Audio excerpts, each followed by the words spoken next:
Hello everyone and welcome back to my channel. I really hope you're doing great and I am back with another video. First, I want to thank all of you who have been subscribing to this channel. We've already hit 1,000 subscribers. I think we're at 1.2 currently, so thank you so much. That does mean a lot to me.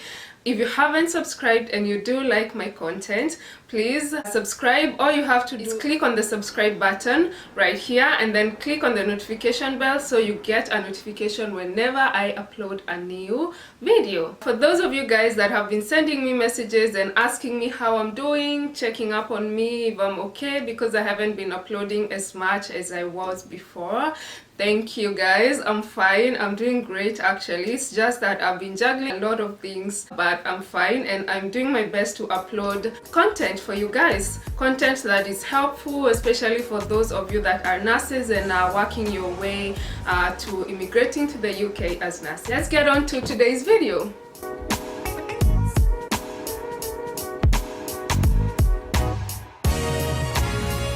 So today I'm going to be answering a question that a lot of people have been asking me on Facebook or Instagram or even on some of my YouTube videos. So I'm going to be telling you about the little I know about the living expenses when you immigrate to the UK. These will be based on where I live. I live about 35-40 minutes to central London and my area is quite expensive. So what I will be telling you, if you're going to be living in places like Liverpool or Manchester or places further away from London, you can kind of reduce it because areas around London tend to be more expensive than other places. When I tell people I live, close to London and it's more expensive, they ask me, why do you live there? But I have my own reasons of living here because I'm close to the city and they have a lot of events that I like to attend when I'm free, during the weekends or even in the middle of the week. I always find myself going there. The nightlife is really good, so yeah. I think if you're smart about how you spend your money or where you buy your things,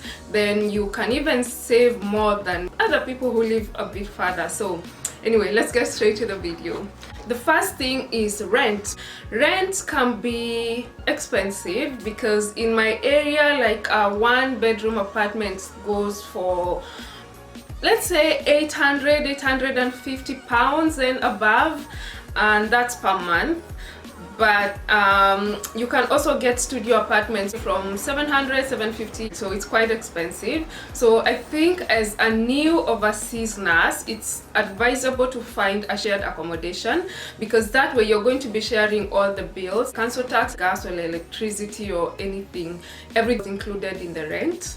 So you at least can save for a few months, and then when you decide to move to your own place, it's going to be cheaper for you. So sharing is good when you're trying to save, but sometimes it can be annoying because some people don't clean up and all that, but it can only be for a few months until you get back on your feet and then you're able to move to your own place where you can live the way you want. If you're moving as a new overseas nurse, I hope that you consider sharing if your company is not providing you with accommodation for the first few months. So the next one is council tax, and council tax is money that is paid per household to the local authority of the area that you're living in, and they're going to use this money to maintain the public places like public transport, the roads, rubbish collection, police staff and other things around your area. It can be quite expensive depending on where you're living because in my area it comes to about 150 or something like that, but there are ways to get reductions.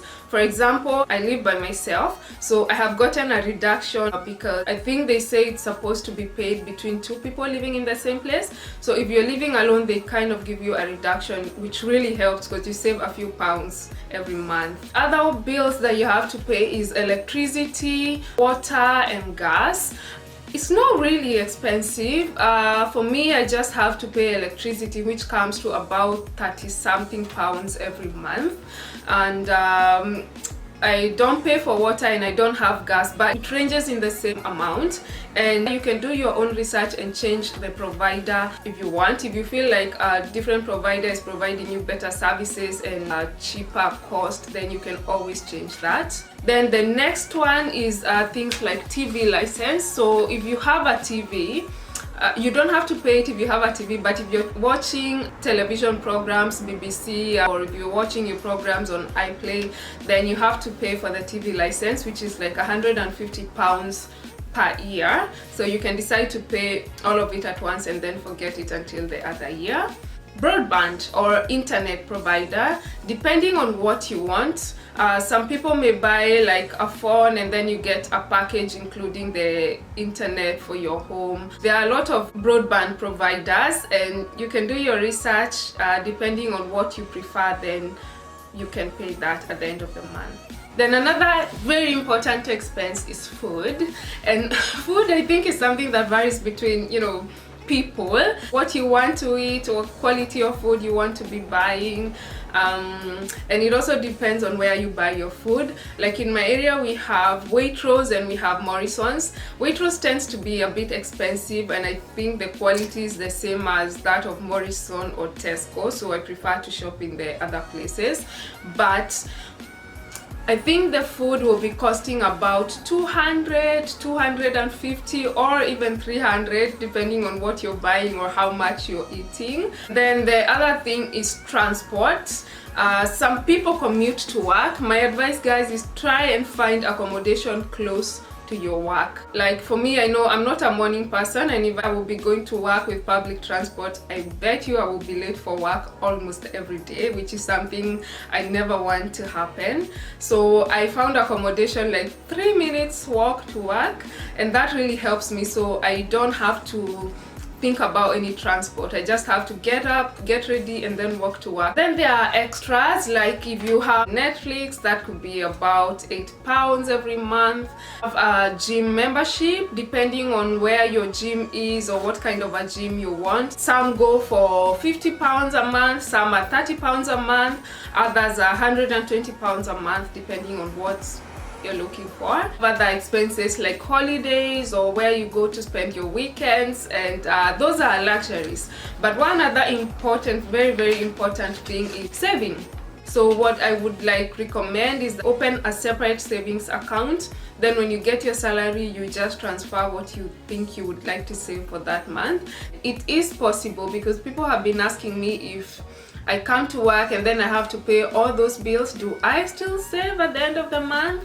Yes, you can. All you have to do is budget ahead of time, and then you have to prioritize, and you can save a lot, even if you live in places like London where it's a lot more expensive than other areas. So I hope this has been helpful. Thank you for watching till the very end, and subscribe for those of you who haven't subscribed. I will see you on my next video.